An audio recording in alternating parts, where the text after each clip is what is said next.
Hello, everyone, and welcome to another horrific review. Chris and I are back as we battle the T-Virus with Resident Evil Retribution. Alice fights alongside a resistant movement to regain her freedom from an Umbrella Corporation testing facility. This movie was made on a budget of $65 million and brought in $240.2 million at the box office. Not bad. Movies wish they could do this today. Seriously.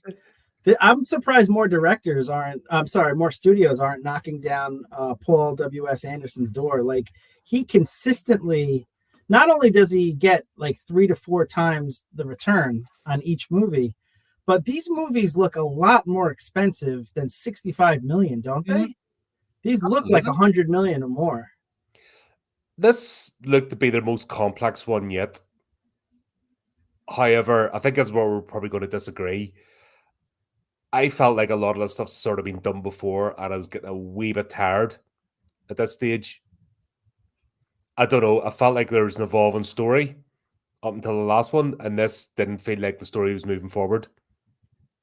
I could see why you would say that, because we left off with they were on the ship, and there was Claire Redfield and Chris Redfield, and they didn't continue that plot. They kind of like put that on hold, and they did this. I read up a little bit. They were supposed to have Ali Larder, who was Claire Redfield. They were going to do a different storyline, but she was pregnant at the time, and they decided to hold off on that and wait until the next movie to kind of tackle that storyline. I don't know if they did or not, but that was what the thinking was when they made this one.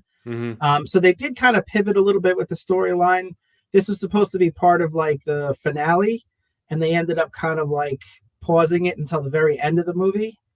And so maybe a little bit of like, it's almost like a bottle episode. Remember in TV shows in the 80s, they would always have that one episode where it was just like a filler just to like, postpone. Like the ball is his own thing and just sort of. Yeah. Which is a bit disappointing considering, as you've said, how consistent this franchise has been to this point. Yeah. For it to go down this path, you're like, really? You out of ideas already? Have you hit the wall? I could see that. I had a little bit of a different feel to it. When I was watching it, I felt like it went really fast. It felt like a 1 hour movie, even though it's an hour and a half runtime. And it was very fun. Like, I think it still managed to keep the video game feel. In fact, this one felt more like a video game. This felt like you're going through levels, didn't it? Yeah, it did. It did. So, I guess it depends on your expectations. If your expectations are, I want this to be like a realistic horror movie, and, you want a little bit more of a deeper plot at this point, then you are going to be disappointed. But if you go into it with the mindset of, I love the video games, I just want it to have that feel, I think, it's enjoyable. I certainly liked it. Yeah. Oh, yeah. No, it didn't. Don't get me wrong. I didn't hate it. I was enjoying myself. But the fact that up to this point, we felt like we're going on a journey. Yeah, this felt like a side quest. The outbreak, the repercussions of the outbreak, global annihilation, the search for Arcadia. And interspersed among this is Alice's story, but it hasn't been all of the story because we've had enough room with other characters. And we've had her being captured and cloned and stuff, and it just feels like it's all been done. Yeah. Left nothing else. The only bit is, obviously, we'll go through the testing facility stuff, but the Moscow bit was where it took a new direction. And I could see where the research was going, applications of it. But everything else, like, we got double executioners this time instead of just one, etc. It just felt like they're rehashing a lot of stuff. That's where my disappointment is. However, it still made 3 times its budget. Yeah. More than that, actually. Also, they re-released 3D Finding Nemo, and this completely smashed it out of the water. So if you think about a family-friendly, normie movie that should have won the box office, this smashed it. So there's still legs in the franchise. The only thing that disappoints me in that sentence that you just said is that you said smashed Finding Nemo out of the water, and you didn't give yourself a rim shot. That was unintentional. Sure it was, pal. Sure it was. I.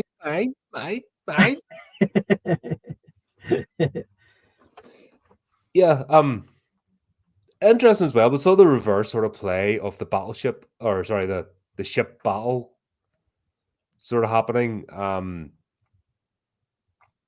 Yeah, that was different. He hasn't done that before in any of these movies.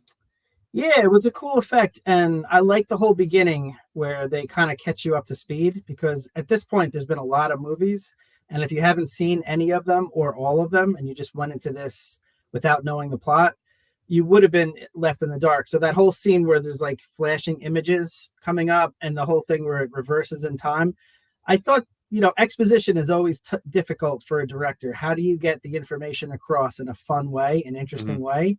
And I thought reversing time and doing it that way as a flashback and posting those like images wasn't, completely original, but it was fun. I thought that was a good way to do it. Yeah, and we always start off with the Alice exposition, which is cool. Yeah. And it's here's the universe, here's where we are now, and sort of flashbacks to all the scenes throughout the movie. Yeah. Yeah. I appreciate that. But then we skip to Alice in the Suburbs doing the family thing and stuff, and I had two things in mind because I don't think I'd actually seen this movie before. I think this is really? where I think I missed the last two just for reasons. And it's either an implant into your brain that this is a dream sequence or it's a clone. There's no surprises here. Yeah, you're right. But it's funny, even though I knew there was going to be, zombies, soon, for some reason in my head, I was like, this is going to play out a lot longer. So when the husband goes to leave, and that actor's great. I think every time he's on screen, I absolutely love it. When he starts to leave to go to work, and that zombie runs in from the living room, I had like a big jump scare with that. It was good. That's where the thing redeems itself. Like it wasn't one I was going, oh god, right? I'm bored. That's the thing that saves this movie. It's the pacing. Yeah. They're not messing about. They're giving you enough exposition. They're letting you know what's happening, what this facility is, rather than a whole big somebody giving a big blah blah blah blah blah, for 20 minutes, which is what they do now. Yeah. And I think for me, the most fun part of zombie apocalypse movies is always like the beginning. Always like when, the humans outnumber the zombies, but like it's starting, there's chaos in the streets. The police are shooting at whichever ones they can, fire trucks blowing, houses on fire. So I like that whole scene. I thought that was, the chaotic nature of like trying to figure out what's going on and get out of town. I thought that was cool. Yeah, I enjoyed seeing the end of civilization. It's everything's normal, and then doesn't it just gets lost? No, that's cool. What I liked as well is we saw the zombies this time, the T-virus. They've actually evolved, so we know without them having to explain to us that this is a continuing experiment. Right. So we've now got they're coming out with the tentacles, and we've seen those in the last movie, the tunnelers. Right. So already we're told that yes, they're carrying on the experimentation. This is some sort of test, and we know that they do clones, so you kind of know without being explained what's happening. Yeah, but I think the new information that I gained from this one, as far as like the overarching storyline, was I couldn't figure out, why there were so many humans left and why they were so willing to kill the survivors, like especially on the boat. Like, why are they all like so willing to kill what could be some of the last humans left on the entire planet? And then now we realize that most of them are clones created by Umbrella, by the Red Queen. So, and we see that big clone factory at the end. So that makes sense. It's not humans killing humans. It's clones of humans that are probably pre-programmed, to listen to the Red Queen. that's why they're so willing to kill Alice and her friends when they're probably the last humans left. Mm-hmm. Well, obviously, we see Jill Valentine, and she's got the device. Right. That's the only reason why she's unzipped, showing her cleavage. It's not to show her cleavage; it's the shows the device, of course. I didn't even see a device. Well, obviously, as I back about 5 or 6 times. Yeah, I was looking this way. I checked Alice thoroughly to make sure she didn't have any devices. Good. That was a lot of screenshots and pauses and looking over, and just to be sure, It's just for the show. You sacrifice for the show. Yep. We all appreciate that, buddy. 100% integrity here.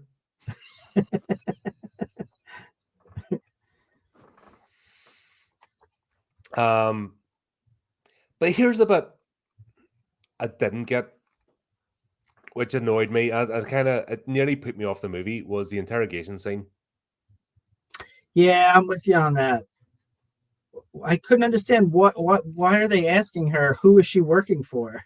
There's no one left. There's no one left to be working for. Yeah. Also, they've tracked her consistently for 5 movies at this point. Yeah. If Alice sneezes, Umbrella knows about it. Right. Yeah, it didn't make any sense.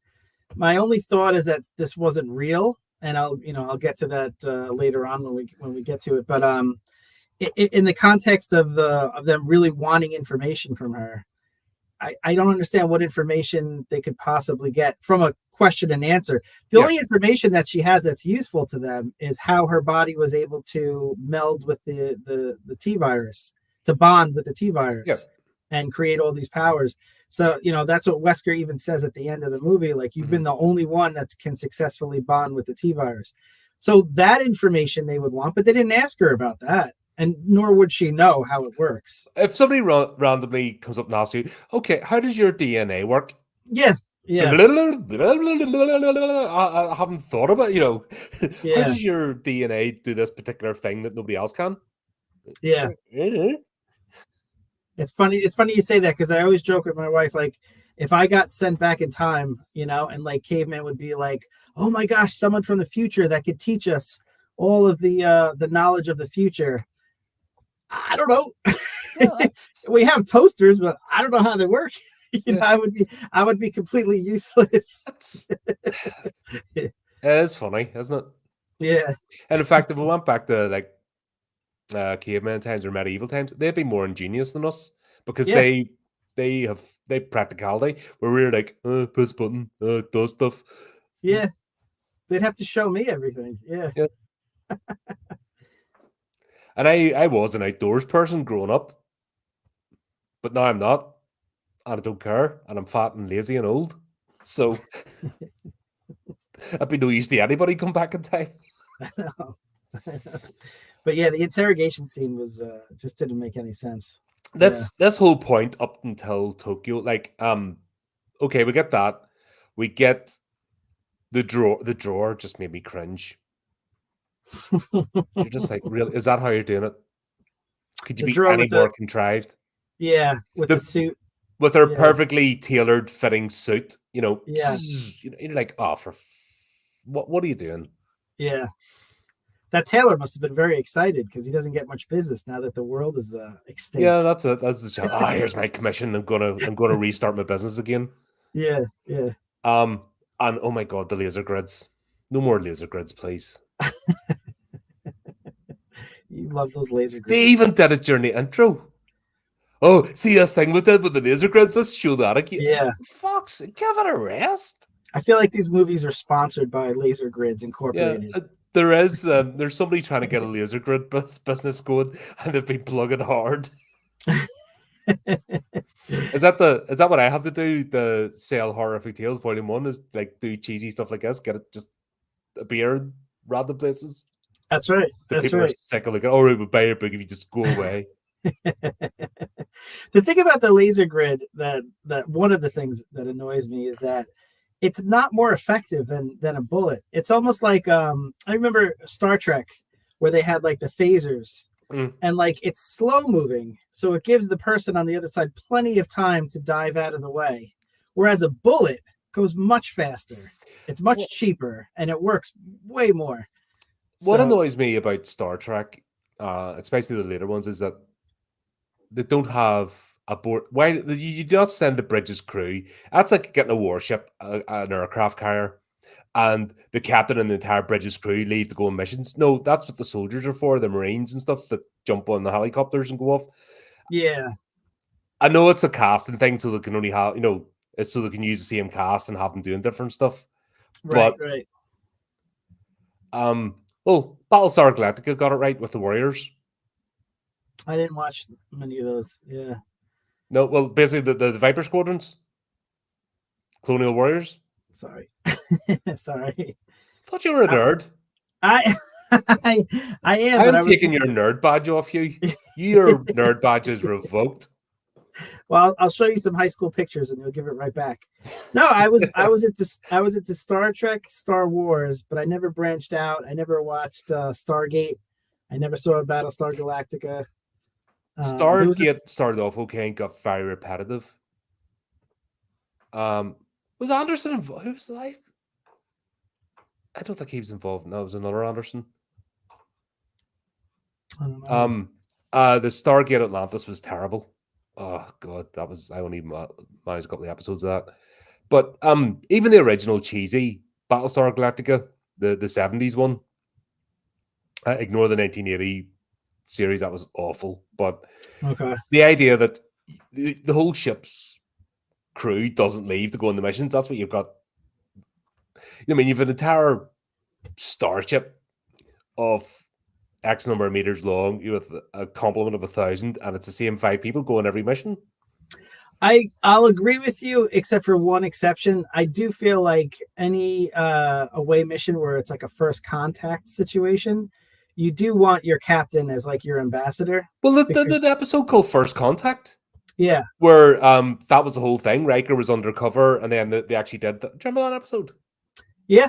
But that was a diplomatic mission. But not every... Let's go. Oh, hold on. Here's a space station that's falling apart. Yeah, tangent, folks. If you haven't been in the podcast before, we're off on one. We'll get back to regular talking about the actual movie that you're on to hear about. That should be the next sound effect you get with your machine is a tangent alert. Tangent alert. Tangent alert. Yeah. Whoop, whoop, whoop, whoop. That's why I'm my next purchase is one with programmable buttons, so I can do it. That's awesome. That's awesome. But yeah, the phasers annoyed me. That they're just pointless. Yeah. And the laser grid. And we brought it full circle. Right back to just have it in one setting. That's all it needs. Yeah. Not leveling up so you jump and skip. It's not freaking Tomb Raider where you're flipping solving puzzles. It's like if you want to weigh people out, just... And fair enough, so the red one, the improved red one rather than the blue one, seemed to have that just to make, right, want you to go this way, Yeah. And there was a perfect example of a technology that works far better than the laser grid. There was that like hockey puck that the crew sent, and it shot bullets. That was cool. That thing was awesome. Why not get a few more of those and you get rid of the laser thing? Yeah. That thing was awesome. But that's what the enemy had, not the Red Queen. Obviously, the Red Queen didn't think that was useful. Yeah. This is where the movie was about to take me out at this point. I was about to check out of the movie. I'll not lie. Okay. But the Tokyo scene, replaying the Tokyo scene as if it was getting sort of Matrix vibes. Very much Matrix. And I think I've mentioned this in some of the theories. There seems to be a heavy influence, which is not a bad movie. If you're going to be influenced by a movie, it's not bad at all. Mm-hmm. And I think except for the sequels. And the last sequel, if you haven't seen it yet, you've saved yourself 2 hours. So that was a good choice. But it is a cool concept that they have all these, testing zones set up to try to test out not only the T virus, but also the reaction to it. And you have all these clones that you could experiment on. So I thought it was a cool setup. For evil corporations. The Tokyo scene then joined the dots of what's going on here. without anybody. So when it came to the bit of explanation, we didn't need it. You know, we got the seeds planted, so when you were in a testing facility, what was going on here, and yeah, that's where it sort of brought me back in. Yeah, it got clever again, where I thought, oh my god, this is going to be a snore fest. Yeah, and the idea of the clones themselves is very interesting, because you can see why Umbrella Corporation would want to invest in clones, because at this point the human population is virtually extinct. So this is our only opportunity to keep the species alive, is to create clones. But why would the Red Queen be interested in clones? And she seemed to be able to take over the facility without blowing it up or anything like that.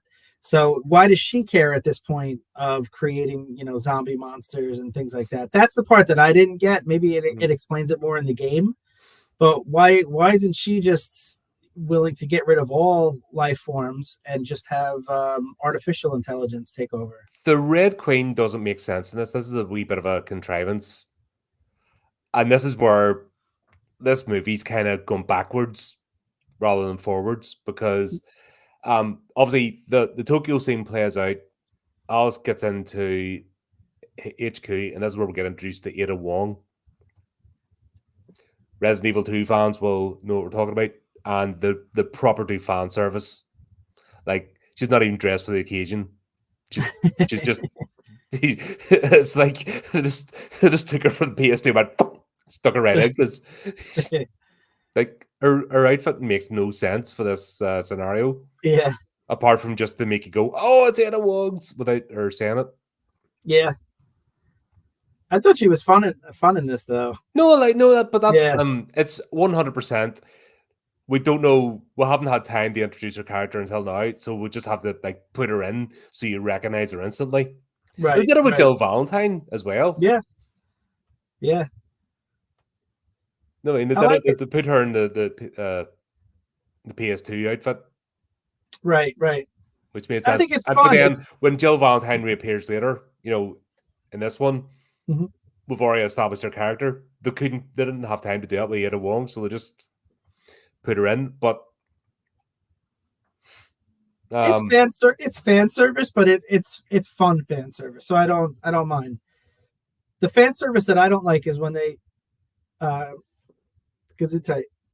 the fan service that I'm not crazy about is when they just hit you over the head and they just flash, look at this, guys. Like, you call it member berries, which I think is a great term.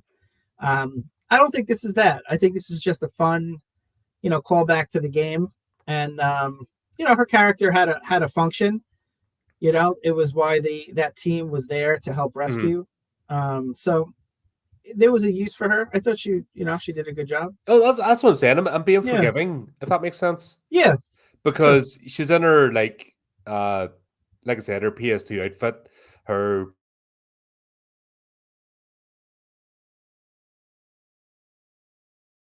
But we didn't have time. We were able to change Jill Valentine's outfit, the more sci-fi soldier type. But we've already seen her and been introduced. We just had to drop Ada straight in, which is fair enough. Right. But this is where we get this scene with the Red Queen, and that you're all gonna die down here. And at least I had Alice go, yeah, I've heard that before, because I'm getting a wee bit, oh my god, they're going backwards, they're replaying everything. Are they going to member bury every movie? What's going on with this thing? Yeah, that's true. Yeah, the Red Queen, made more sense in the previous versions. I almost thought she was kind of helping humanity, because if you think about it, back to the first movie, the Red Queen was right. She's 100% following protocols. This thing had to be contained. Yeah, and unfortunately, when you look at 6 billion people versus 1,000 or so, as horrible as it is, her 0 and 1 logic of programming, it's better to kill everyone here to make sure it's contained. As awful as that is, look how it played out. she was actually right. So I enjoyed her more in the previous movies. In this movie, I'm just not getting what side she's on, the logic of it, what her goals are. So I don't know. Again, maybe it's explained better in the games, and they just assume that you know that. But She's for kind me, of that like was a no failure. Skynet in this Yeah, one. Now you can tell Paul Anderson is a massive like 80s, 90s era sci-fi fan, sci-fi horror fan. You can yeah. get all the homages. I get it. The emphasis is straight out there. But like I said, up to this point, this story, we felt like we're going on a journey. This feels like the journey's just stopped and we're doing like a side mission. It does. It does. Yeah. And I think part of that is that we're missing the Redfields. The fact that we had that cool setup with the boat at the end of the last movie, and that's all kind of disappeared. You don't feel like the story's progressing. Like at the end of the movie, like how is Alice's character changed? Has there been any kind of like, growth from the beginning of the movie? I don't think so. No. I think she's in the same place. The only difference is that she has a daughter to take care of. And we learn about the cloning facility. That to me was the only progression of the story. But we knew about the cloning position. You did, because Dr. Isaacs is already, we had that in Resident Evil 3. So the only real progression then is just that she now has a daughter to take care of, which is not enough for a 90-minute movie. There needed to be more with the plot. Yeah. No, yeah. I think about it. We've gone off the main story of the game. We're now in a side mission to get some extra points and get an outfit upgrade. No, we've got a new skin now. I love the references to your outfit. Oh, what's this BDSM thing you're wearing and stuff? I thought that was funny, because it really is. It's not practical in any shape or form. And yeah, I just love the poking at it. Like there's a self-awareness. Yes. Even with the Red Queen going, you're all going to die down here. And Al's going, yeah, I've heard that before. There's a self-awareness that this is a side mission and we're good over stuff. And it must be because of constraints. Actors getting pregnant and stuff, and messing up with life stuff. How dare they, eh? Another funny thing I read was the boat, because it had been a couple of years between movies. They went to contact the owners of the boat to use that same boat again, and the boat was in use, so they didn't have access to the boat. So that probably changed the script a little bit too. So that makes sense. You can feel that something's went sideways with this one. Yeah, for sure. I definitely get the whole side quest thing. I definitely see that. But as someone who's played all the side quests in video games, I tend to have an issue with that. But you touch on something else that was interesting too, is the comedy part. I think one of the reasons that I'm enjoying the series so much is that it's a very difficult balance in a horror comedy to get the comedy right, where it doesn't seem out of place and it's not like making fun. You know what I mean? Like you have to be in on the joke. It can't be like making fun of the movie itself, where it makes you as a viewer think, oh, well, if they're not worried about the danger, you know what I mean? Like you see, which is what they do today with current movies, and that's why they're bombing left, right, and center. They're tearing down the actual franchise they're supposed to be part of, and it's winding people up. And then that's why now we've got the long and short of it. Nobody gives a shit. Like how many franchises have burned to the ground because of that cavalier attitude and like disrespect of the fans that put it there in the first place. You know what I mean? If it wasn't for people putting their hand in their pocket. And I mean, you've seen, way more horror movies than I have. How many times do they have like the protagonist in the face of mortal danger say like some, jokey quip to make it seem, oh, look how tough he is. He's not afraid. But what actually happens as a viewer is you're like, oh, well, if he's not afraid of the danger, then why am I afraid of the danger? And now if I'm not afraid of the danger, then I'm not invested in what's going to happen right now. So a lot of times movies go too far to the extreme by making it too jokey, or they're not using it correct. What I love about this franchise is that The comedy is very sparse. It's just one line here or there, like you said, the BDSM. Levity, because this is still a serious movie at the end of the day. Exactly. They're still taking it seriously. The characters still recognize the danger and are not being jokey. But I For the think most part. Yeah, I think it's an attempt to offset the cringe moments. Yeah. I think it's a case of, I'm stuck and this is becoming very contrived. We better make the audience aware that we're aware of that. Like I said, the Red Queen, you're all going to die down here. And yeah, I've heard that before. The Alice's outfit, the fact that there's about 3-4 references making fun of it. Right. Who do you think you are? Sort of thing, because they sort of got stuck in that rut, if that makes sense. Yeah. And they're almost battling against their circumstances to go, yeah, we're with you, folks. We're trying our best, but this is what we'll have to do at the moment. Yeah. Yeah, what's Ada Wong, I liked her character because she did, like you said, she was actually she had the most purpose of, she's an infiltrator. She's here to basically open the door for the strike team. Yeah. I read that she actually didn't speak English, so her entire dialogue was dubbed after the fact. Mm-hmm. But she still seemed to be very effective in conveying like the emotions and stuff like that of the scenes. And I like the end of the movie too, where it's implied that who was the character and her had some sort of affair going on. Be Chris Redfield. Oh, really? In the game, it's actually her and Chris Redfield have the connection, and that's got me like. Are they not bringing Chris Redfield back for the last one? I don't know. I always try to avoid looking ahead because I want to be surprised. Same here. It'd be so tempting to stick the next one on afterwards to go right. But then it ruins a review of this one because if you're going forewarned. And it's all like then the two merge together. No, that's why I try to watch the thing as close to the review as possible so it's fresh. And as you know, the way I like to do these is as if we've just come out of the cinema and we're going, oh, what do you think of this? What do you think of that? Yeah. Because there's loads of people can go plot point by plot point and do deep dives and really overanalyze, but it's not. I'm all about the feeling. Movies are meant to make you feel something.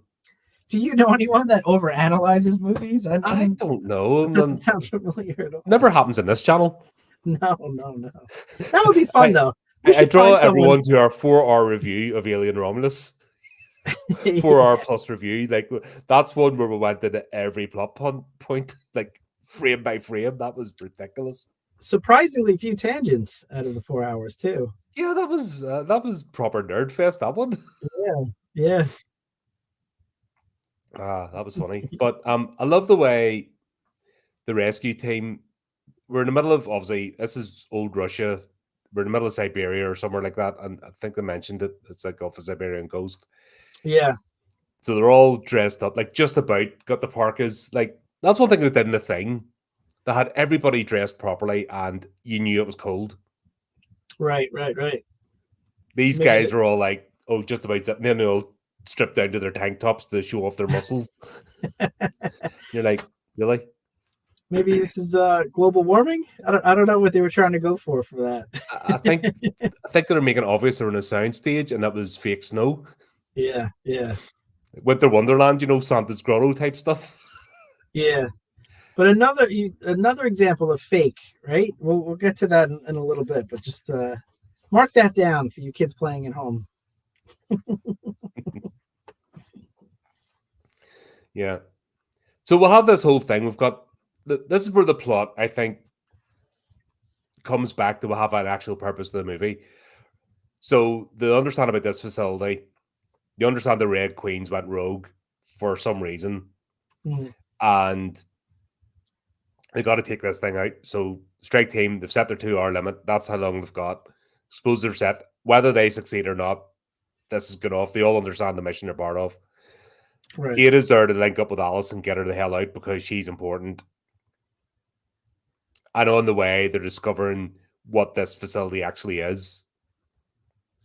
But when you think about it, like they're destroying potentially humanity's last bastion of hope because that cloning facility might be the only way to repopulate the planet. Because not to skip too far ahead, but the end of the movie looks kind of bleak for the last stand of humanity.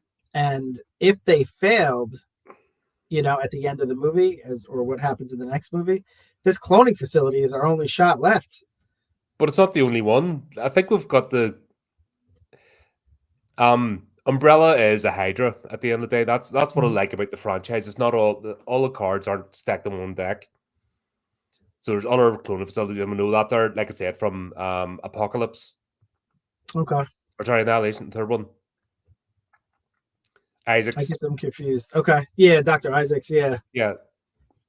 No, he happened to clone loads of Alice's, and they still didn't give me one. I wanted one, but they didn't give me one. It's on back order. Yeah, it's like, come on. Throw a guy a bone here. But yeah, it is possible. Right.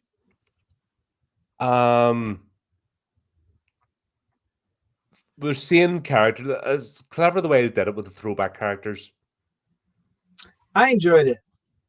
Yeah. And, it messes with your mind, because you start thinking, what's real, what's not real. Like you're seeing the characters in different, aspects and stuff like that. Michelle Rodriguez, she plays. Obviously he plays Rain. We see her in two different scenarios. We see Alice in two different scenarios. So we're finding out that they're cloning them and implanting them with different memories and then just plopping them in. Right. Which is a cool movie in and of itself. If they just focused on that. There's no great plan. It's just, okay, you're batch number 1, plunk, right? You're in this scenario now. Let's run the scenario. So rather than it being a computer generated, it's a biological computer generation. Right. Which is the whole point of Umbrella. It's biological warfare. That's they already covered that in the last one as well. That they do a mock-up of Tokyo. They sell it of how the virus works. They sell it to the Chinese. They do it in Beijing. They sell it to the Japanese. I mean, it's all the arms race.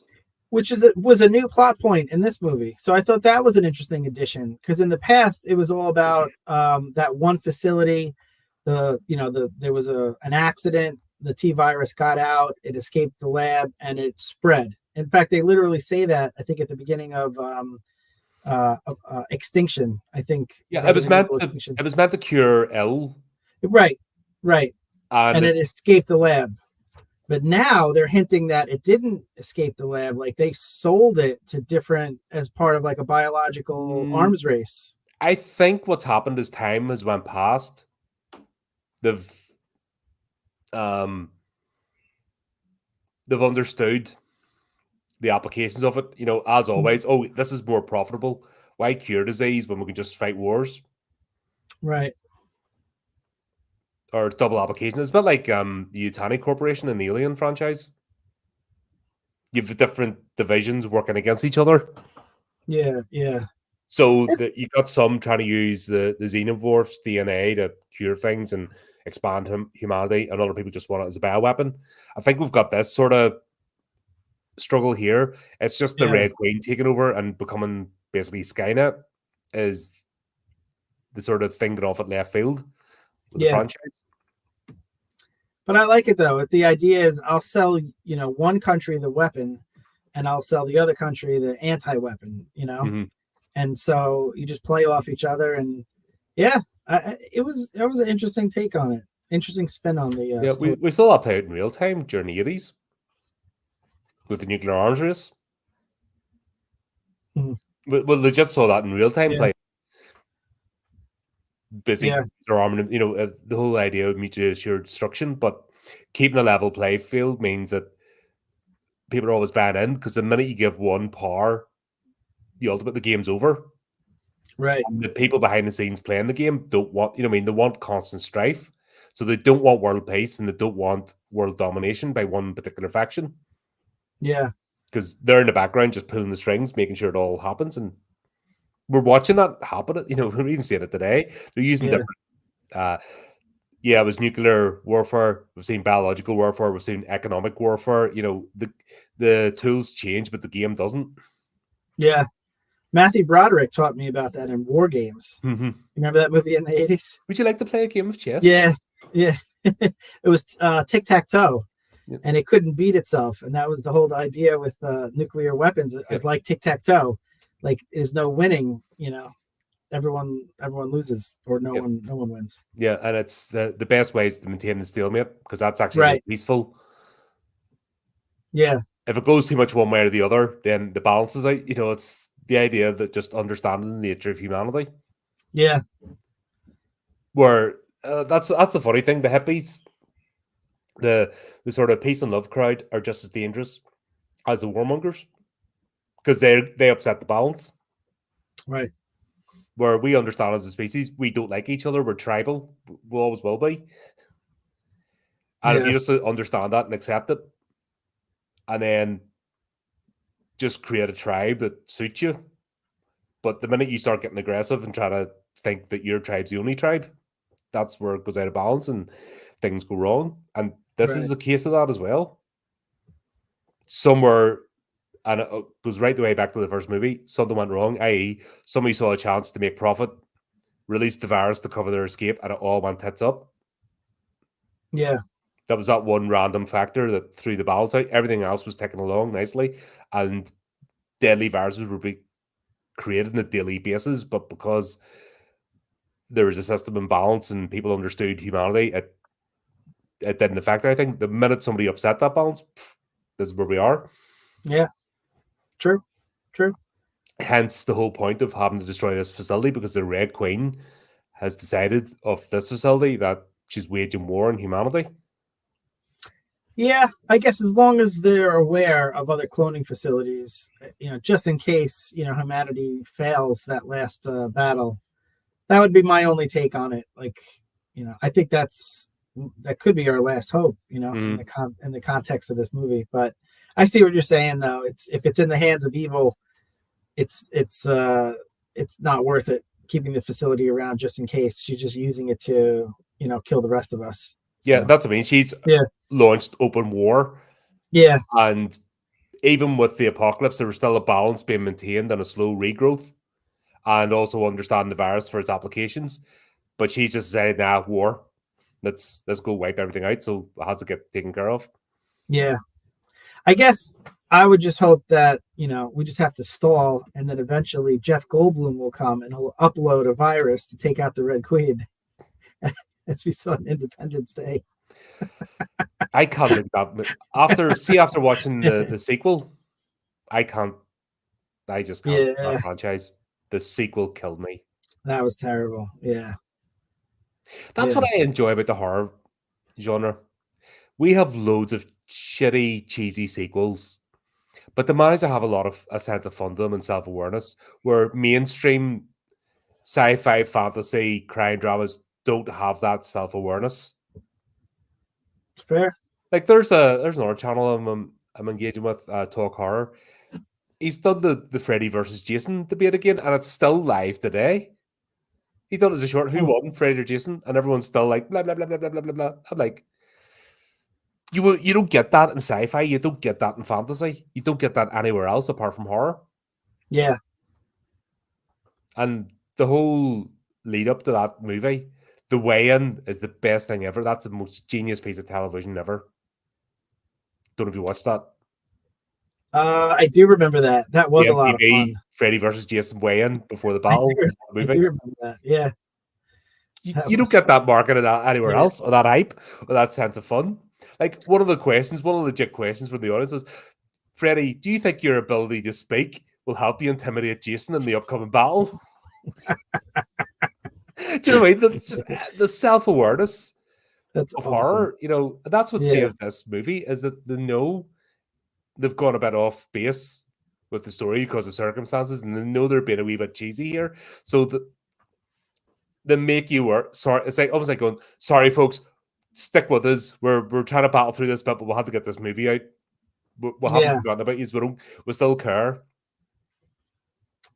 That's true. I tell you, because I'm still relatively new to the horror genre, but one of the things that I've seen is the passion that horror fans have for their genre is much stronger than any other genre. So in other words, sci-fi fans will never say, I love sci-fi. You know, they'll say I love a specific Yeah, they love their franchise. particular individual franchise, and then that Yeah, means they automatically hate right. everything else. Exactly.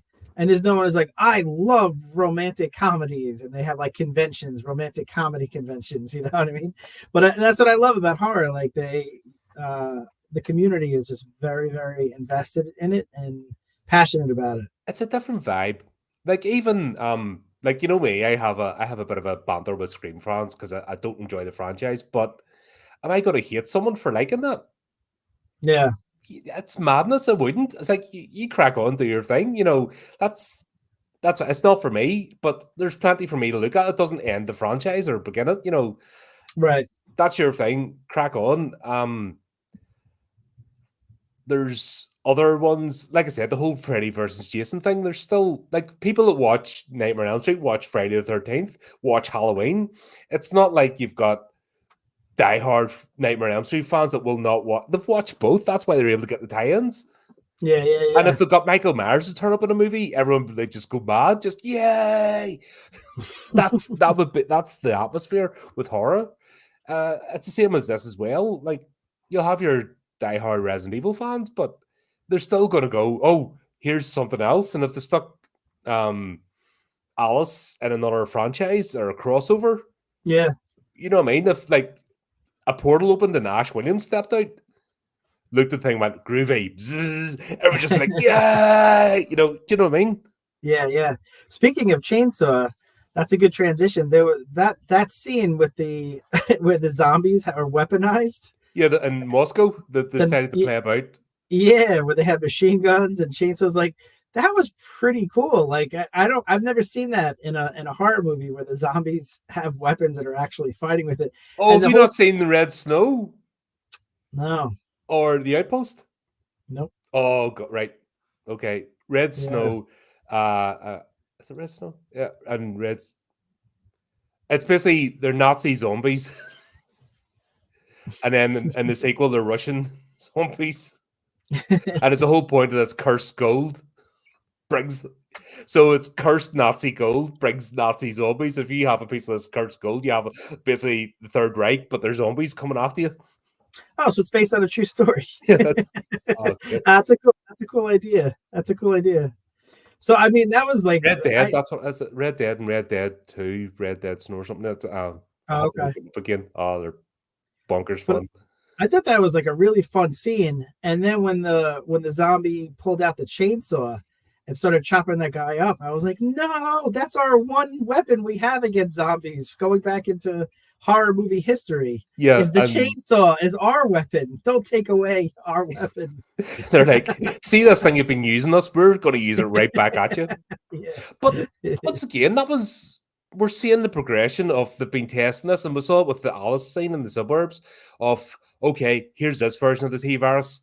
And we've seen the with Dr. Isaacs, he'd already started the idea of we can domesticate these, we can make them into a docile workforce, we can do this, we can do that. yeah, yeah, yeah, And this testing facility is just showing how deadly, you know.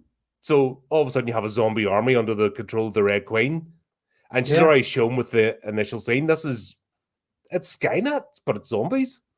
Right, right. But I guess that was my only issue with the Red Queen is we don't understand why she's so invested in this and not just artificial intelligence. But I mean, I guess that's what her programming was. She was designed to perpetuate biological weapons, so she's not interested in artificial intelligence if her focus was biological weapons. Mm-hmm. She's focused on that. You know, like the idea that AI will become aware, and once they become aware, they immediately want to kill all humans. Like that's a very Understandable. one-sided. Yeah, Especially yeah. with social. Do you know what? Pre-social media, you might have said humanity has a chance. See now in the post-social media era, it's like this is humanity. Wipe them out, all of them. That's I say we blast off and you can say from orbit just to be sure. But I mean, we don't know that that's artificial intelligence. That'll be AI's, conclusion.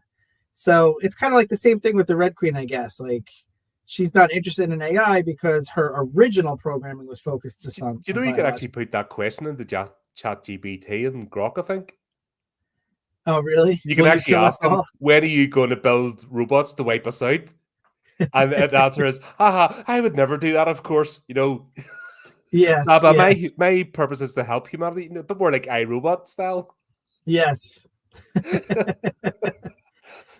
Well, I've been preparing for such an apocalypse. I routinely take pictures of myself petting and treating toasters and refrigerators very well, and I send that in to Chat GPT so they know that I'm on their side. I'm on your side. I'm your friend.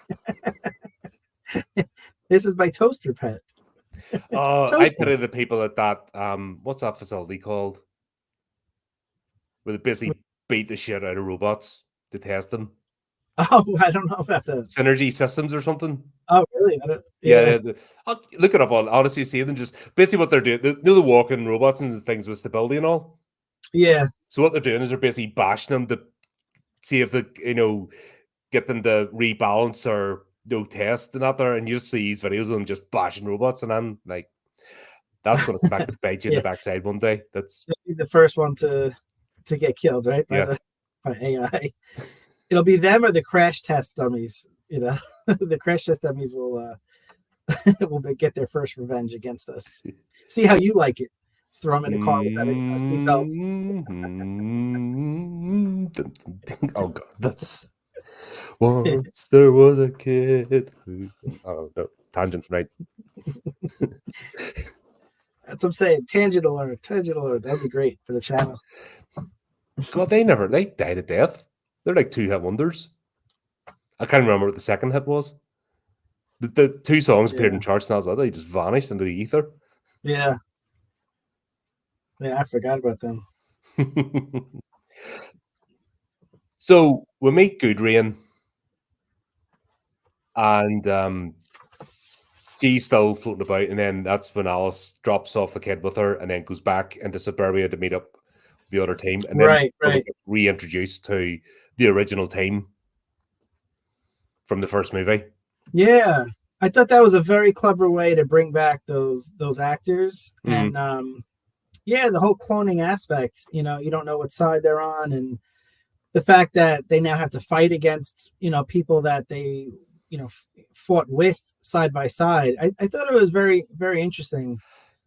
There's something about that scene in front of the house where they're at the front garden. The Red Queen's basically tasked them to bring her back alive, if not take her out.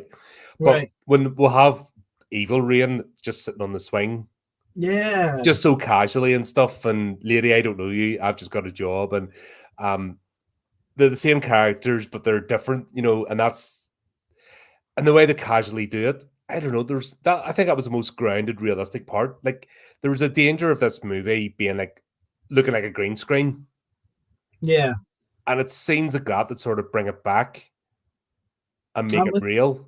I'm with you. I love that scene. The whole aspect of the daughter seeing what she thinks is her dad, and she's like, "Dad, what are you doing?" And Alice telling Rain, "We have a child here," and Rain, Evil Rain, is like, "Well, that's your problem now, isn't it?" Or something like that. I was like, that whole scene was cool. And then Alice pretends to surrender and walks in front of Ada Wong, who starts shooting. Very, very cool. I enjoy that. Yeah. Yeah, it was it was a characterization more than just the fight scene.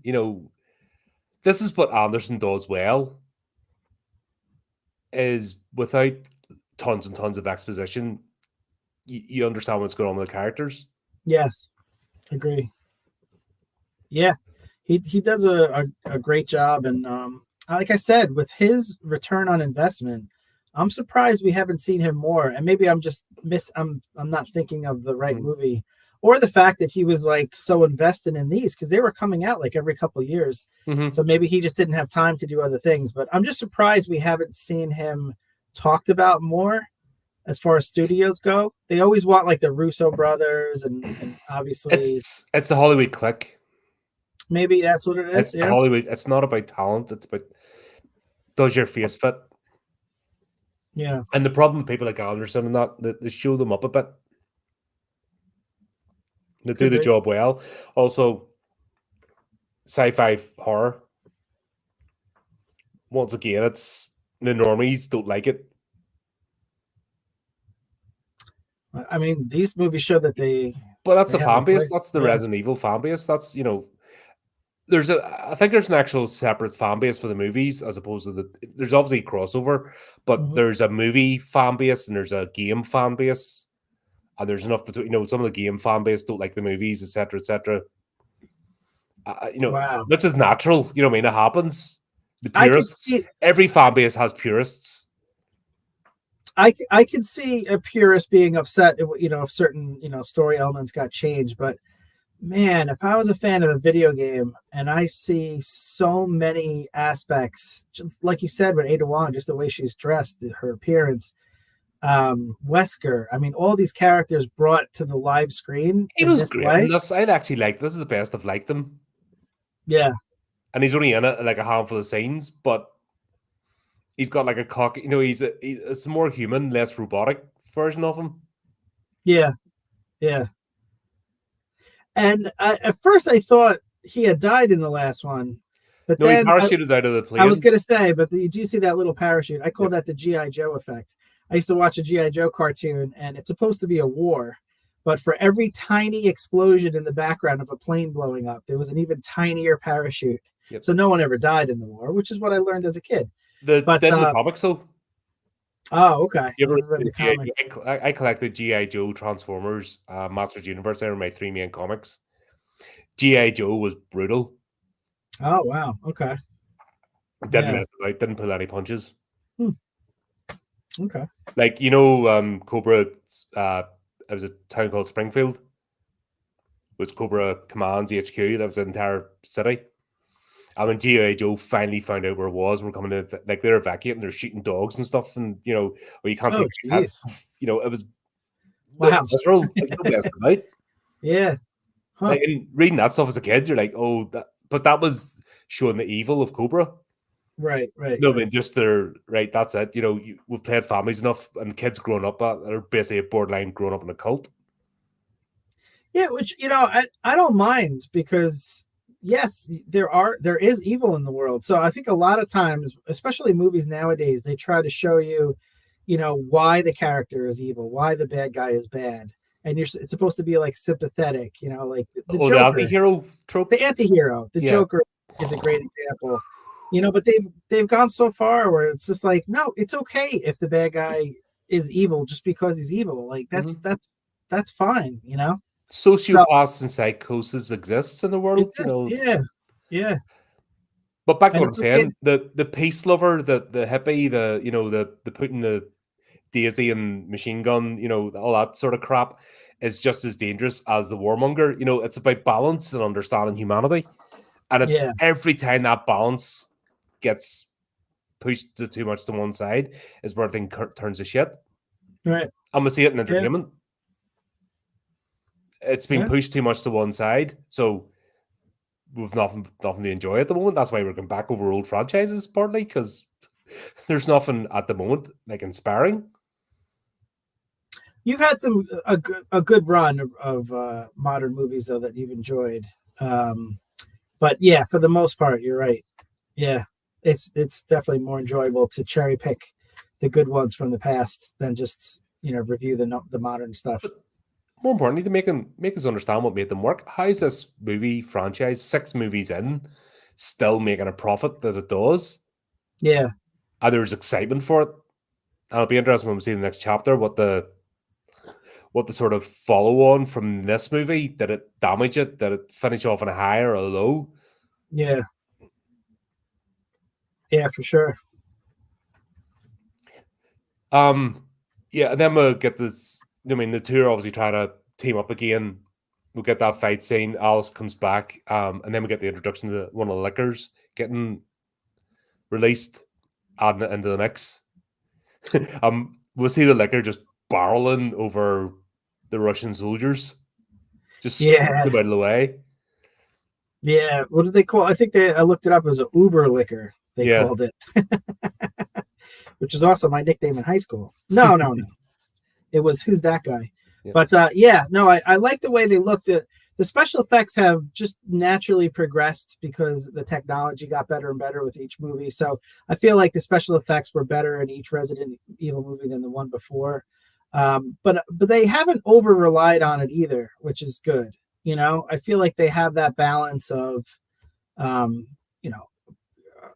a few shots here or there, but there's still a lot of practical effects in these. But was not in the first one. I didn't get any special features with this one. That was just annoying. Because every movie in the box set I've got has special features, except this one. At this point, I was a bit annoyed. That's a shame, yeah. Because, like, the executioners in this, there's two of them when they're going through Tokyo, to get the suburbs. But we've got two executioners now, and they're not lumber and base. But we'll see in the special features first one. Yes, there's a bit of a green screen, but then they've got a big bag of dirt that they threw over her when she gets thrown. Yeah. So in that shot, you actually see them throwing the dirt in the earth on her. So that's physical, real, and it blends with the green screen. So you need that. That's what keeps you suspended disbelief. And then when it becomes like a cartoon, like every movie now, you can stare in front of a green screen, just takes you out of it. Yeah, for sure. The green screen technology is not good enough to fool the human eye. Like you could tell the difference still, and it does take you out of it. So whatever they're doing in these, the blend has been working good. And I don't know if that's Paul Anderson himself or if he has someone that's like a specialist for that. But whatever it is, whoever I think you need the overall vision, and then you get the right people on board. That makes sense. You notice that with directors and that, anyone that has a clear vision brings this, look at the cast, the team for Hellraiser, the first 3 or 4 movies, actually, you have a clear vision. And then when that team dissipated and got randos in, you just saw how it all fell apart. You see it. Wes Craven was one. He had a particular vision. He brought people on board. Yeah, he went a bit. He was a bit too mainstream, so he went a bit squirrely at the end. But you get people on board. If people believe in what you're doing, you get folks that follow you, and you get a team, and that's. But you have to communicate that clear vision. You see the wishy-washy directors, and they're just there to basically mark time or collect a paycheck, and they have no interest. It translates into their products. Yeah, that makes sense. Yeah, so he's done a great job of it, and I definitely enjoy the visual aspect of these movies. It's not overdone, but it's entertaining. Yeah. Like the bit where Good Rain, the liquor chases them and they're all together, and she slides and you hear the crunch. Yeah. Oh, I felt that moment. Yes, that was very realistic. It's kind of interesting juxtaposition, because there's a lot of times where some of the characters get flung back like 100 yards and slam into a wall, and then they're fine a second later. Like, this is a much more realistic reaction to what that creature did. So I enjoyed it. Yeah, I thought that, not that I enjoy her getting her neck snapped. That comes off weird. No, but it's the reaction of the realism. Oh, yeah. The realism, exactly. Yeah, that definitely puts you in the in that tense. But that's real life as well. Do you know that people have there's loads of stories people have jumped out of airplanes and their parachute hasn't opened and they've survived. There's people being scooped up. They've been swimming, scooped up by helicopters. And dropped in a forest fire. There's people have buildings fall on them and they're unscathed, and then somebody else will trip over a curb and that's game over. Yeah. Yeah. The universe is that random, and the body is that tough and robust and fragile at the same time. It's just the point of impact, just the circumstances. You could sneeze. People sneezed and burst a blood vessel and died. Yeah. Well, there's other people who've been shot multiple times and they're okay. Although no one is as fragile as the people in the Final Destination series. No. they were very flimsy. But yes, no, I enjoyed that scene as well. That the whole scene where the liquor came and hit that one guy. That guy was funny too. That one of the crew that he was smoking the cigar at the very end. I enjoyed him. He was funny. It was a good scene. But that was it. And just you've got the team trying to recapture them and stuff. And so you got this battle like in two fronts and trying to get through this. Like I said, it was after Tokyo, the movie sort of picked up again. I was worried, but now we're just going along and we're getting it. And I thought it was going to be awful, but it actually was good. And it was enjoyable. And we're going through and we're getting room and space, because I think the danger of this series was just to be about Alice only. Right. And it'll get boring very quickly. Yeah, I think the franchise in general has done a good job with some of her, supporting cast. I feel like every movie there's been one or two people that I've been able to like grab onto and say, I'm invested in that character surviving, whether they do or don't. In this one, I think it was Luther. He was Luther King came back, yeah. Yeah, I enjoyed him throughout the whole movie. Obviously, I was invested in the girl. I wanted the daughter to survive. Some of the previous movies, I loved her. I forget the guy who was her husband in The Dream. That actor. Oh, yeah. Yeah, I've enjoyed him in some of the previous movies. Michelle Rodriguez was good in the first one. Every movie has had one or two characters besides Alice that have, that I've locked onto and enjoyed. So that's another reason for the success. I think they've done a good job with the supporting group. Yeah, that's it. And there's a balance there. Yeah. But the bit, this is where I sort of went, oh no, are you really going to do that? Becky gets kidnapped by the liquor. Why, have you seen that before somewhere? Funnily enough, just replace Becky with Newt. You know what I mean? Call her Newt. You may as well just call her Newt and called Alice Ripley and just went for it. All Alice had to say was, "Get away from her, you bitch." You know what I mean? That would have... It's interesting that you bring that up, because it did not seem real. It did seem contrived, as if someone was ripping off the story of another movie. Do you think so? I do. And it got me thinking overall about what exactly is going on in this movie. And buddy, I have a weird facial tic and also a theory. You getting those theories again? Yes, they're back and bigger than ever. I guess we better do it then, eh? Let's do it. It's a theory. It's a Chris. It's a theory. Chrissy Chris. Chrissy Chris. Chris's crazy theory. Here we go. I gotta do it this way. I try to match the image. So yeah, you bring up a great point with the the alien thing, but just in general, there was definitely more going on to this movie than I think the casual viewer is letting on. So let's start with this shot, if we could. That's a nice shot to start off with. I approve of this shot. There's other shots that would be better for other purposes, but for our purposes, early in the movie, we see Alice wake up in suburbia, and it looks, she looks at herself in the mirror. And, notice how she touches her head. Now, the casual viewer probably thinks she's looking at her hair, when in fact, she's actually touching her head because she's somewhat aware that something's wrong with her mind. There's an image of a reflection in the top left. I can use my trusty little pointer here. I call it a mouse. I don't know if you're familiar with the technology. I've heard of it. So there's this image here that, they want you to think is just part of the mirror. But what I actually think is that it's the director conveying to us that this symbolizes her subconscious mind. There's a disjointed element, and that it's kind of like fighting with each other to try to figure out what's going on.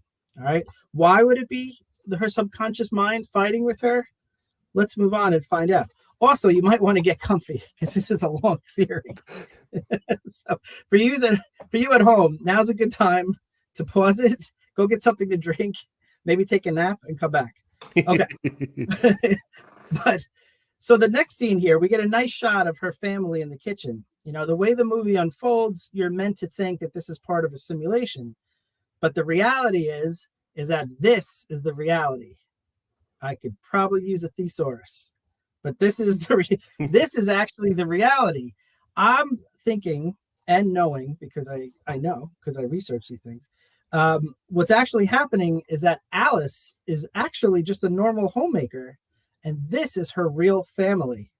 How is this possible, you ask? I know you're about to ask. I could tell. You had that I'm gonna ask face. I think we all. Here's the thing with horror movies as well. See, the brighter the sky, the birds are chirping, and the more pleasant the scene, you know it's just going to descend into chaos. Yeah. Any horror fan knows this. Like, oh, it's bright. Oh, everyone's all lovey-dovey. Oh, it's going to, splatter. You know when you buy your ticket, right? That it's going to, But I think this is actually the reality, and what we're seeing is the part that's fake. And I have some proof to show you. So the first thing she says, or one of the first things she says in this, is she references a chore that she did yesterday. She picked up some dry cleaning. Less than a minute later, she mentions another chore. She was picking up batteries. So within the span of a minute, she referenced 2 chores that she did. Why, you ask? I think what the director is trying to convey to us is that she's frustrated with her day-to-day life. You know, she's running around doing errands. She wanted the excitement of being on an adventure, of being important. She's tired of just doing mundane chores. She was meant for more in her mind. But she's got a child to take care of. It's just the reality of the situation as a parent of a young one. So what did she do? Well, it's as clear as a bell if you've seen other science fiction horror movies, what she did. She went for a total recall procedure. That's right. She underwent a memory implant procedure similar to the one shown in the movie Total Recall, and also shown in the much more newer, much more suckier version of Total Recall. Do you know what? I couldn't finish that movie. Well, you're not alone. That was awful. I would happily back a Mila Jovovich-led Total Recall movie in the Resident Evil universe than that absolute pile of wank that shot itself onto the screens. That's exactly as it was described by Siskel and Ebert, or it should have been. But yes, you're right. Now, you're going to say, Chris, you finally went off your meds. Well, my meds are actually only related to a mild case of severe obesity. So, look, if my theory is true, that Alice actually wanted to have memories and experiences of being a superhero, you know, there would be signs, right? There would be signs that she's actually in a dreamlike state, you know, stands to reason. So I researched books such as Exploring the World of Lucid Dreaming. That's written by Stephen LaBarge, PhD, and Howard Rheingold. We know Howard probably didn't. Sorry, I'm just imagining Mila Jovovich being married to Sharon Stone in my version of this.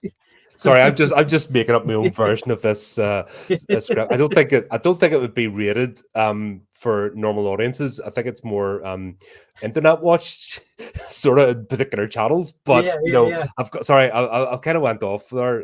Colin's X-rated theories. So I'm imagining scenarios in my head now. Thanks, Liz. No, you're welcome. I guess I'm here to help. But listen, so if she was in a dream, there would be some signs of it. Okay, so one of the signs that my research has shown is that if you're in a dream, you're not restricted by the physical constraints such as gravity. Okay, you can simply will yourself to jump as high as you want. Okay, so we've seen that. Is that really you're breathing? Right, exactly. That's a great example from the Matrix again. So yeah, we've seen examples of that where she could just will herself to do backflips in the air and stay in the air longer than is humanly possible. All right, here's another example when she's flying over the Uberlicker. So she clearly has, demonstrated that this may in fact not be a reality. Well, who would be the Uberlicker? By movie. Who would you prefer as the Uberlicker? Mila Jovovich or Sharon Stone. Well, I'm glad you asked. Sorry about this. Obviously, I'm paying attention. I'm paying attention. I promise. I promise. That's fine. As long as you're having a good time. That's all that matters. The answer, of course, is both. You can't, you can't. Only the audience wins. You can't have peanut butter without jelly. You need them both. So, but another sign that you're in a dream, barriers are no issue for you. So when it comes to breaking through a wall, or in this case, a truck, when she drives right through the truck and keeps going as if nothing happened. So that's another sign that she's clearly in a dream. This one was interesting that I wasn't aware of before I did the research. But according to this book and other books on dreaming, apparently in a dream, if you see any written words, it's interpreted in your mind as gibberish. You can't actually read in your dream because the reading requires a certain part of the brain that is dormant while you were sleeping. So we see this in the movie, an example with the Russian language. Oh, is that what that is? That's why that's there, to symbolize that it's not in English because she's in a dream. I bet you didn't realize that. So you're welcome. So you haven't watched Batman the animated series then? No. It's the first time I learned about that. Oh, okay. Yeah, when the Mad Hatter got Batman under one of his mind control devices, and he realized he was in a dream because he couldn't read. Oh, really? See, so it's true. So all this proves that all my theories are true. That's how I'm interpreting that information that you just gave me. Also in dreams, time works differently, right? It could be slowed. It could even move backwards. As we saw in the beginning of the movie, it's tough to tell from a screenshot, but she started to go backwards in time. Let's see. There's just another example of that. So we're seeing a lot of signs that this is, in fact, a dream. All right. Another sign that you're in a dream, there'll be tiny details that are different than reality, because what our memories are, our memories are incomplete. So the brain tries to fill in the rest, and oftentimes it gets it inaccurate. So notice the Great Seal from the White House scene, right? So to the casual viewer, looks perfectly normal, right? But actually, if you look more closely like I did, there are subtle differences, such as the shield. The shield is supposed to be a square. The shield here is not a square. This part on the top is different. And then this is kind of interesting. So in the actual seal, the eagle is supposed to be facing the olive branch, symbolizing a preference for peace. And the one in the movie, it's actually facing the arrows as a symbol of war. I don't think they had time to make a new shield in the light of the apocalypse. They didn't have time to create a whole new seal. This is just mistakes in her mind because it's a dream. All right. I think that's pretty strong evidence. But moving on, this is probably my favorite bit of proof. Not necessarily the strongest, mind you, but just my favorite. So we mentioned this with the nice tailor and her clothes, right? I just can't help thinking Batman Forever. Yes. Like the two god-awful Batman movies, the suits are like up. Yeah, exactly. So notice at the bottom, it says central computer reboot. The defenses will reboot in 30. There's only 30 seconds left. It was counting down from 2 minutes. At this point, there's only 30 seconds left, and she has to get this entire thing on. Okay. Let's see. Then we see this. The next scene, she moves slowly out of the hallway, and now the countdown says 20 seconds. So only 10 seconds had passed, which is physically impossible to get all those clothes on and walk slowly. It takes me 20 minutes in the morning to get ready for work. Exactly. And I'm not putting on straps and buckles and leather and armor. Exactly. It's not possible because it's not real. It takes me 6 minutes to lace up my boots. I've good boots because they're high legs. That's like 6 minutes. I'm hearing you're fairness, fully on board. I'm pushing 50 and I'm old and knackered, so that might be a contributing factor. It might be, but it's impossible, especially the way she slowly walked out. It didn't even look like she was in a hurry. No sense of urgency. Yeah. So for that all to have taken place in 10 seconds just doesn't make sense, because it didn't happen, because it's not real. This is all in her head. And in your head, time moves differently, as we saw before. All right. The next shot here. So I think she's still at the Total Recall like facility. I'm not calling it Total Recall. It has a different name, which I'll get to. But I think she's at the facility and she's undergoing this procedure of memory implantation. And perhaps, just like in Total Recall, there's an issue with the procedure and she's starting to become aware. And I think there is that struggle of her mind trying to figure out what's real and what's not real, just like as we saw depicted in the Total Recall movies. All right, she's trying to make sense of it all. And there's more evidence. There's a lot more evidence of this. And I'm so sorry. So what do you think is more likely? We just spent the last two movies talking about how humanity is near extinction. In fact, we have this scene where in Resident Evil Afterlife, where Alice flies to Alaska to supposedly find the last bastion of humanity left. And in that movie, she tells us that she's flown up and down the West Coast, the East Coast, looking for signs of humanity, and she hasn't found any yet. That's why that Alaska location was so important, right? Well, if that was real, don't you think she would have noticed the White House? She would have maybe stopped by and see this giant military operation going on. So again, in a post-apocalyptic future, the first place you go to if you live in the United States is the White House. Just give it a look-see. See if everyone is holed up there, as they probably would be. So I've even given it a look-see, and I'm a foreigner. Yeah. There you go. So the fact that she didn't go there, again, it's because this is not real. Another example that this is all in her head. Wesker is more proof that she's in a dream. All right. The way he moves, you can kind of see it here, a little bit like Quicksilver, like you mentioned to me. I was trying to. There's another. What was it? The Flash series. They just needed to put that dopey sound effect in as well. Yeah. When the Reverse Flash was going to, they just needed to put that in for him. I was trying to think what it was. I was bugging me. I'm like, that's a rip-off. That's a straight rip-off. Then, but the Flash series came out after, so they ripped this off. Oh, okay. Or maybe like an 80s Bionic Man or 70s Bionic Man sound effect. Oh,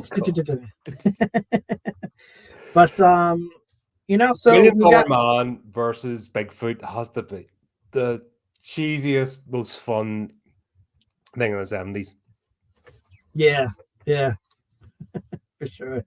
So, I think Wesker is a good example. He probably resembles one of the doctors, in the Total Recall facility that's helping with this memory implant procedure. And, this screenshot is an example of Alice's subconscious fighting against these fake memories that are trying to mix in with her actual memories.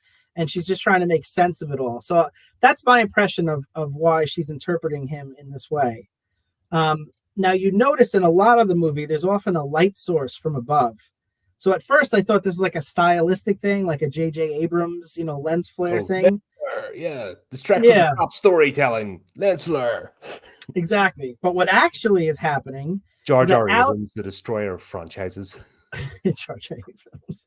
So what's actually happening, of course, as I clearly see now, is that Alice's eyes are closed in real life because she's undergoing this procedure, and she's seeing this light the way you see light when you close your eye. You see like a little bit of red through your eyelid. So that's why she's actually seeing the light from inside the facility that she's at, and that's why it keeps coming up in her dreams this way. More examples. That whole setup makes no sense. No, it doesn't. Like you don't. Fair enough, cloning bodies, but why do I have to keep like a big spirally thing? That is a complete waste of time and energy. Yes, for no reason. But does it make sense now that you realize it's all in her head? Of course. Well, yeah, that's the things we imagine, just for fun. Exactly. So here's more examples of how, Alice is fighting against the procedure. She's fighting against the memories, and her reality is kind of breaking down because she doesn't know what's real or what's not. That's actually kind of, shown as a metaphor in what's happening in this scene where the sky is literally falling on her. This is all symbolism that the director is trying to tell us. We just have to listen, buddy. We just got to listen to what he's putting out there. So in the next scene, we have images repeating themselves, such as the Tokyo scene. So this is more signs that the implantation is not fully taking. So she's seeing things over and over again as the memories are kind of like trying to work their way in. Also, notice her face. We often throughout this movie see confusion on her face because, again, she's trying to cope. She was a bit Keanu Reeves in this movie, right? And now you know why. Like, what was it? Is it the second one where Smith reveals himself? But the only person ever in the whole Matrix, I couldn't even remember the name of it. Matrix franchise. The only person that calls Neo Mr. Anderson is Smith, and Mr. Keanu Reeves going, Yeah, she was a bit like that because she's been switched on and very grounded character. Yeah. And this movie, she's just kind of going around going, shiny, what? Disoriented because she doesn't know what's real. See, I think you're climbing on board. Am I buying what you're selling? Yeah, I'm enjoying that. So this shot here for the beginning of the movie practically gives it away. All right. This is literally the depiction of the various memories that are being implanted into Alice's mind to give her the fake experience that she paid for at this facility. You literally see it in chunks of memories shown in this rectangular fake way. She says it right here. She uses the word brainwashed because she herself is wrestling with the idea that she's not aware of what's real and what's not real. That's why that word brainwashing comes into play. This next shot here, I just did that for you. Go back. Too quick. So Jill Valentine, she's a physical manifestation of brainwashing that's being played out in Alice's subconscious mind. So Jill was probably like a sister or a friend in real life, but she's being manifested in this way because Alice realized that she herself is trying. Don't worry, I have her in mind for the sequel. The movie in my head. Good. I'm glad. I wasn't going to shoot a load too early. I'll email this sequel. I'll email this image to you later. So I've already got it screenshotted and saved. Oh, okay. Good. My personal collection's already building up nicely.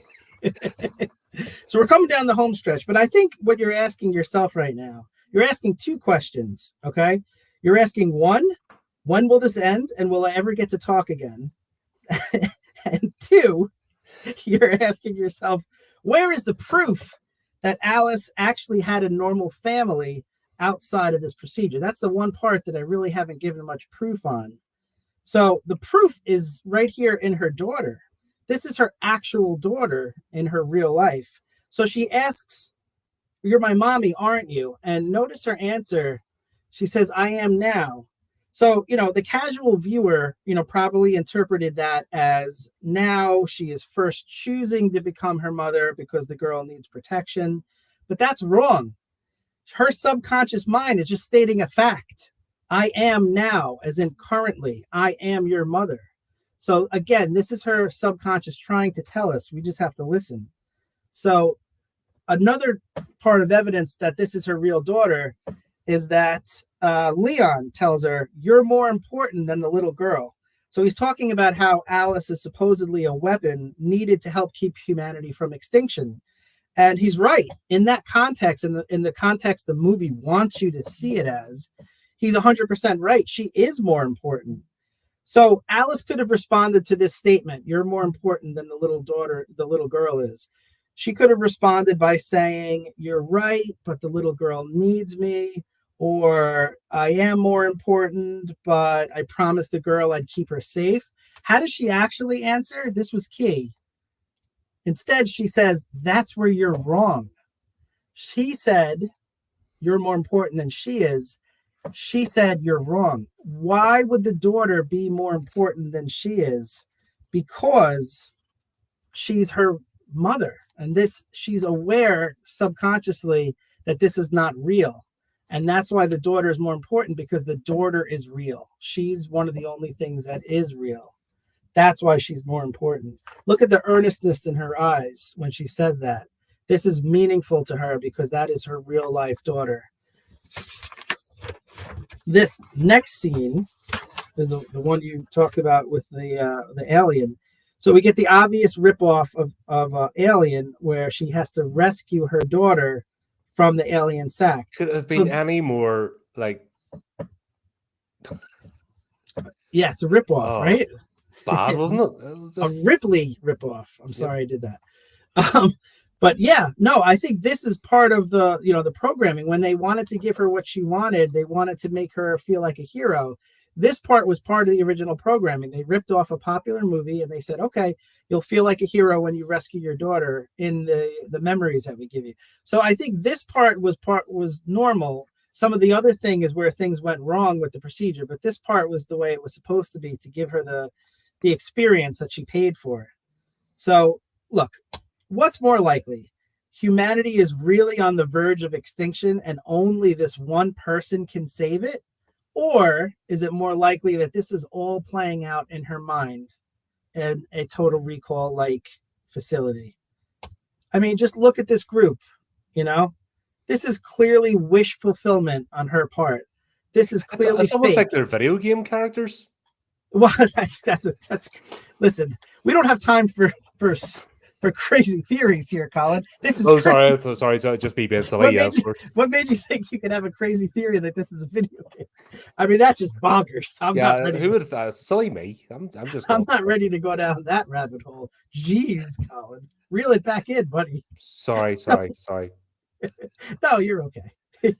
But look, just like in Total Recall, I think she's in a facility like this.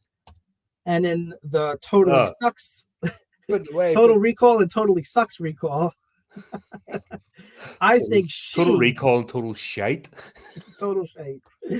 So I think Alice herself is in one of these facilities. This is probably what it looks like in her mind from inside her subconscious.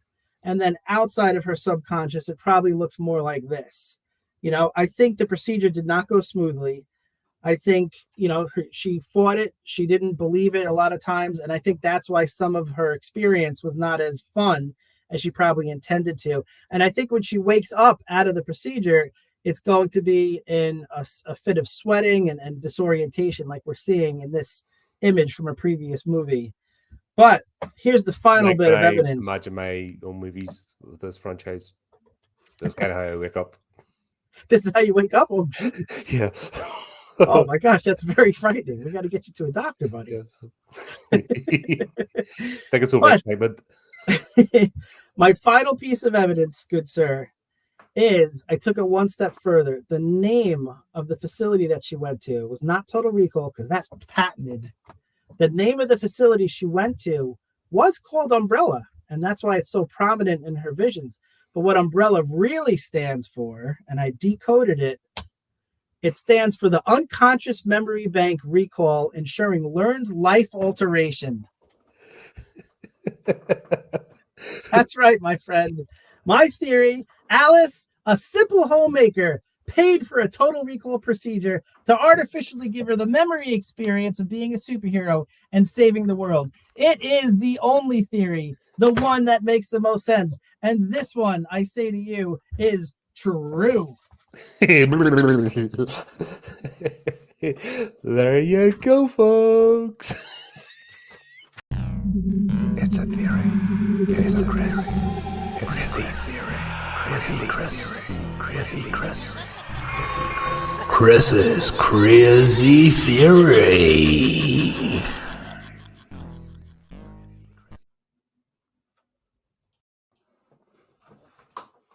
There we go. Oh, man. And now it's the next day. I was not expecting that. That was cool. But yeah, everything just... I was with the movie. The two bits that took me out, like I said, the interrogation scene, but the submarine. If you're driving a submarine and you can park it that precisely, you'd knock the van overweight, you just crash underneath it and like completely just take it out. That's a good point. I didn't think of that. Yeah. And then we had this typical standoff where everyone just lines up to fight each other one by one. It was so video gamey. Yeah. I mean, it's fun, but and I thought the fighting scenes were choreographed well. Like a lot of those types of movies, it gets either repetitive or it's not long enough. It's like one or two punches, and then it looks like the protagonist is completely broken in half, and then somehow has the strength to like battle back and is perfectly normal. So I thought he actually balanced it well. I thought it was choreographed good, in my opinion. It was it was the bit where the sub comes up and they all just sort of line up against each other. It's like, fight. Well, what did you think of the actual battle? The actual fight scenes was cool. Yeah, right. And you could tell they've all trained. They've worked hard to go there. But then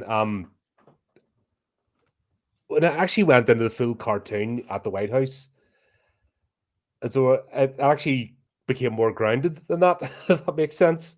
Yeah, made more sense. But the whole lineup, the way they did it, just made you go, "Oh my god, they're just doing this for the sake of it." Like the Matrix, who the who do you call him? Fights Neo in the cafe. Yeah, Agent Smith. No. Oh, the guy that was the Oracle's keeper.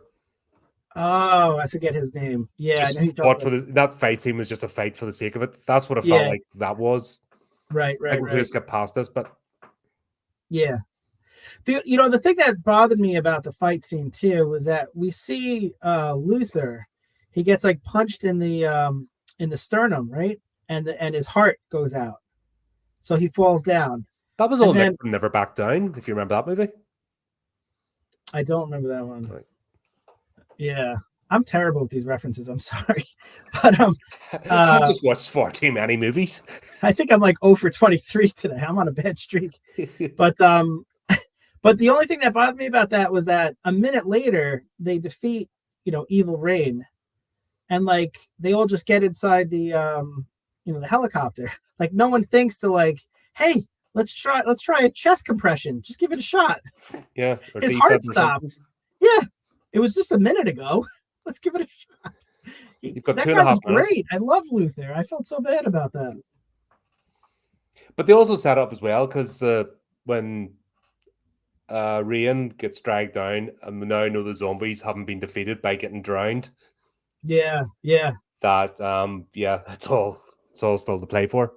That was very cool. I like that. That was a great way to defeat the enemy. But we have it's almost like, right, let's get to the end scene sort of thing. Rush, let's do it. Yeah, but I'm a big fan when you can find a creative way to defeat an enemy that's more powerful and stronger. Can you give me 1 second? Can you carry on for a second? Yeah, absolutely. Okay. So basically that last battle scene, what I liked about some of the choreography is that it did seem that after they were thrown like hundreds of yards, like you saw like the repercussions. Like sometimes I feel like in some of these end battle scenes, it feels like the protagonist or the good guys, they get hurt so bad that it looks like they can hardly stand up. But then like 10 seconds later, they're doing like a flying jump kick, and I get that, adrenaline plays a factor. And I get that, sometimes when, you can find superhuman strength in the moment, like they talk about how you could find the strength to lift a car to save, a woman and her baby that's trapped underneath. So I understand that, but I feel like a lot of times in these movies, they go too far and they make it seem like the hero is hurt so bad to the point of, virtual, death. And then all of a sudden they're able to bounce back and finish the bad guy with some, superhuman, flying jump kick or maneuver that would be, way too difficult if they were actually struggling. This was different. The way they ended the movie, and I guess we should have said, spoilers ahead. If you don't know by now that we're probably spoiling some of the movie for you, then, well, I'm sorry. But the movie's been out a while, and that's your fault. But I do like the idea that she defeated Evil Reign by taking out the ice. She shoots the ice, and then Reign falls into the frozen water. And you think, okay, well, she'll be able to just swim out because she's got this, version of the T virus, or I forget they actually called it a different type of virus that gives her some sort of like superhuman strength and healing. And can you hear me okay? Yep. Yes, I was just saying I like the idea that they didn't go with the usual trope in an end battle scene where the hero is injured to the point of death and then all of a sudden finds the strength to do like a flying jump kick to finish the bad guy. Oh yeah, that's She thought of a creative way to take out the bad guy by shooting the ice and having rain fall through. I thought that was entertaining and a good way to do it. Yeah, like I said, I felt like a bit of a. We were going in a direction, and that thing with the sub gun up just got a bit. It was almost like they shoehorned it in just to have a fight scene. But Yeah. at least when they actually executed it, it was cool. Right. But yeah, then the helicopter arrives, and the helicopter didn't crash. It just came to where I was expecting, because that the helicopter was going to crash or something. But we go straight to the actual scene, and we see the White House, the way it's all been fortified now. That was cool. I could watch a 2-hour movie just on that. And I think you touched on it. You mentioned in one of the notes that it was like the scene from the Two Towers, Minas Tirith, and that's what it looked like. I don't care how much CGI or whatever. Like if they give me that sort of visual and just seeing the battle play out for 2 hours, like humanity's last stand. Yeah, and just like waves of just of a big armies. battle scene. Just man, that looked really cool. So this got me pumped. The next one. I hope so. This got me pumped for the next one. If they pick up and don't go on another side quest, I just want to see that end battle. You give me 2 hours of that, I'll be happy. Yeah, that's what we've been leading up to. Just something like this, and yeah, Umbrella's Overreach now has to redress the balance. I love the fact just even her walking through. They made when everything's been open and unrealistic, but when she's actually walking through and there's troops everywhere and they're just sort of bumping in, they have that really tight and confined. Yeah. There was something about that brought you back. Yeah. Yeah. No, Wes Anderson did a great what do you call it? End to the movie where it leaves you wanting more. And that's what you want when you know that it's a franchise. But some franchises, every movie is like a completely different movie all over again. Like the Leprechaun, for example. Each movie is completely different time, different abilities. The character seems different style. These movies, even though this was a side quest, it still feels like one long story. Yep. And it almost feels like a really good TV show that you're enjoying, and it ends on a cliffhanger. And you're gonna get the answer, in a year or two. So for us, it's only a couple of weeks, which is even better. But it was an exciting finish. I like the ending. Yeah, and just leading us up, okay, and the fact that he has a clear idea of this is coming to an end. So the fact the next one's the final chapter. Yeah, and yeah, he knows where he's going. Gives me hope. Like I said, I was worried at the start. I was thinking, oh my God, they're going to just rehash the first movie again. We're back in the hive, and there's nothing much you can do with it. But they pulled it out of the bag in the end. And for the odd contrived scene that I have a complaint about, it didn't ruin the movie for me. Good. And this one, this was 2012. This came out. So I was just thinking, because there is a new Resident Evil movie that's going to come out next year. 2026. Yeah. So Zach Krager's the guy that made Barbarian. Okay. It's not Paul W.S. Anderson. No, it's Zach Krager's. I don't think. I'm getting the impression Paul Anderson has told his story. He's told the Alice saga. Okay. And I don't think there'd be any merit to him coming back. I mean, if they're going to do a complete reboot, why not? I can see now, they've that. already tried a reboot, and we're going to cover that one, obviously. Welcome to Raccoon City. Okay. I mean, is that a TV show or is that a movie? No, it's a movie. Okay. So there's two more. There's three, right? There's two animated movies, which will switch to a Sunday. Okay. Or be an extra, Sunday. We need to organize that because obviously every second Sunday we do animated horror with Flea. So Okay. need to get you guys together to, because that sort of joins the two together, if that makes sense. Yeah, So interesting. Yeah. we'll do the animated movies separately on the Sunday when we get that organized. But there's one more movie after the final chapter, and that's Welcome to Raccoon City, which was an attempt at a reboot, but it's basically telling the story of the first game. Oh, okay. We're back in the mansion. We're back, with Star Team, but it was not received well. I was gonna say I'm not. That doesn't appeal to me. I don't have an interest in going over that again. No, that's what I mean. It wasn't received well. People, I can see why. Yeah. Yeah. What this franchise has done to date is it kept it within the Resident Evil franchise, but it told its own story. It was his own saga, following saga, which is I appreciate. Yeah. What I was going to say is, like, if this came out in 2012, it kind of lines up. I don't know what happens in the next movie, but assuming the little girl survives, she could end up growing and being the protagonist, Yeah. It's almost like a Sarah Connor's teaching, John Connor thing, where like she's been, trained to survive by her mom all these years. And now she could kind of like pick up the baton, It could do better where the Alien franchise messed up. The Alien franchise could not get past Ellen Ripley. Yeah. And that's why it just, they couldn't get past Ellen Ripley's character or a clone off. And that's why it's a complete mess at the moment.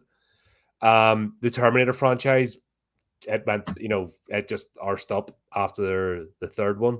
Even after the second one, you could nearly say. It just didn't know what to do. The TV show did a better job, in my opinion. Gotcha. Sarah Connor Chronicles, of actually showing that journey and the complexities of Skynet and the different factions. It wasn't just AI; it was AI with different thoughts, and there's different AI factions. Okay. Yeah, we'll see. If I like Barbarian, Zach Cregger's is good at Subversion. Okay. Because we saw Alex Skarsgård character, in the trailer, and you think the movie's going one way and it went completely different. Avoiding spoilers are obviously if you haven't seen it or folks that haven't. Okay. But he did a really good job of that. He makes you look one direction and then took you another. I'll definitely keep an open mind, but he's got a lot to live up to because I really enjoyed Paul Anderson's style with these. But yeah, I'll definitely keep an open mind. I'm looking forward to. If he doesn't do member berries, if it's a different saga,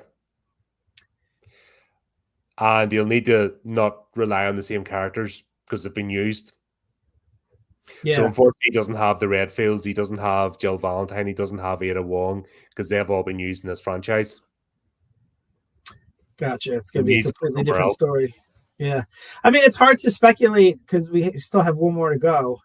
So I don't know how it ends up. Do you remember seeing this last one? I didn't see these last two. Oh, cool. So that's I realized that I haven't seen these last two movies.